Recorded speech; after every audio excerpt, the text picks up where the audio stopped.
Ideja lindi nga dëshira për të pasur produkte origjinale me çmimet njësoj si të jenë në Milano. Pse? Çmimet dhe këtu dhe jashtë janë njësoj? Janë njësoj. Do të thënë ai miti që jashtë i gjen më lirë se në Shqipëri vinë më të shtrenjta nuk ekziston? Jo, këtu ke unë nuk ekziston. Pra ti ke një çmim të ngjashëm me atë ndërkombëtarin Me referencën e brandit që më jep që kur e blej produktin. Çfarë brendesh ke?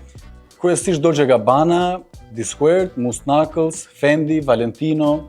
Së fundmi kemi filluar të fusim edhe Brunello Cucinellin, Loro Pianën. Logo ka dhe një status nga mbrapa, ka dhe një histori pra gjithmonë e blen në raport me statusin. Patjetër, në fund të ditës statusi është ai që përfaqëson. Pra që ti do t'ja tregosh tjetrit që e ke veshur një gjë që ka këtë emër. Çfarë janë blerësit? Çfarë moshash kryesisht? Ne kemi një moshë mesatare diku ke 30-40 vjeç. 30-40 vjeç. Këta shpenzojnë më shumë për veshjet? Për veshjet. Brendet Loro Pianën, Brunello Cucinellin që janë brende më të shtrenjta, i merrni drejt për drejt apo i merrni nga dyqanet rishitje? Momentalisht jemi akoma në fazë testimit të këtyre brandeve.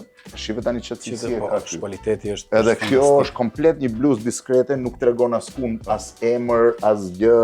Po në fakt klientët më shumë duan logot apo janë diskret në zgjedhje? Tendenca është ke logot. Tendenca është e logot. Edhe moshat më të mëdha apo kryesisht? Edhe moshat më të mëdha. Edhe më të mëdha. Po pse apo ju duket që të duket më të rinj?